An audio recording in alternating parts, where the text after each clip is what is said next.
Indian students in Canada say the post-graduation work permit rule will impact students who will now have to think of ways to continue to stay in the country. Apart from doubling the minimum cost of living financial requirement for international students, Canada has also announced updates on 3 temporary policies that were set to expire at the end of 2023, drawing mixed reactions from Indian students. The Canadian government has decided not to extend a temporary policy providing an additional 18-month work permit to post-graduation work permit holders whose permits had expired or were set to end. This will impact international students whose postgraduate work permits, PGWPs, will expire after December 31, 2023.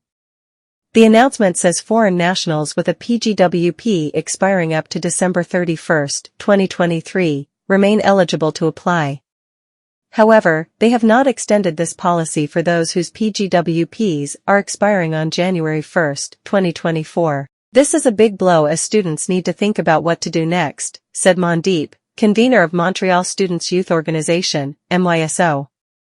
They can either get married to a Canadian PR holder, seek asylum or get a Labour Market Impact Assessment, LMIA, document from a company that has vacancies, Manpreet Kaur Longoval, who is in Canada on a work permit and staying at Prince Edward Island, told the Indian Express. The LMIA is a document that an employer in Canada needs to get before hiring a foreign worker. A positive LMA will show that there is a need for a foreign worker to fill the job and that no Canadian worker or permanent resident is available to do that job. Festive offer. Sources revealed that normally, the fee for an LMIA document is $1,000 Canadian dollars. However, company owners often charge much higher prices in cash from students for it. In the Greater Toronto Area, GTA, any company that is 3 years old and has a turnover of $500,000 Canadian dollars is eligible for LMIA. Outside GTA, the turnover needs to be $1 million Canadian dollars. Such companies can give a maximum work permit of 2 years. I know several students whose PGWP will expire in May this year and hence they will need study options or fear they may have to return home. Companies eligible for LMIA will also exploit the students as I know many cases where they charge thousands unofficially for giving them work permits, and normally, these are our own Punjabi entrepreneurs, said Mandeep.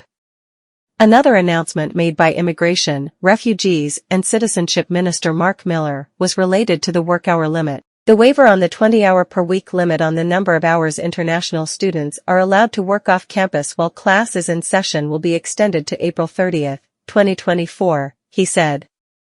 This is good as students can now work for longer hours while studying. The extension is only for 4 months as of now, but something is better than nothing, Longoval said. This condition only applies to international students already in Canada, as well as those who have applied for a study permit as of December 7, 2023. Those who will submit applications after December 7, 2023, will have to follow the 20-hour-per-week work norm, Longoval added. Immigration, Refugees and Citizenship Canada, IRCC, said it is continuing to examine options for this policy in the future, such as expanding off-campus work hours for international students to 30 hours per week while class is in session. Currently, international students in Canada can study online and offline on a 50/50 basis. This temporary policy will continue, but only for students who began a study program before September 1, 2024, as per IRCC, said Varun Khanna, a MYSO volunteer. The online-offline study program and more work hours for students for another 4 months are welcome steps, but no extension of PGWP is a matter of concern, said Kushbal Gruel, a volunteer at MYSO. We will make students aware of these changes and soon organize a meeting. As of now, we are making them aware through social media only. However, this is just the beginning. Next year, Canada will go for elections, and we can expect harsher immigration rules. Aspirants need to be mentally prepared, Mandeep added.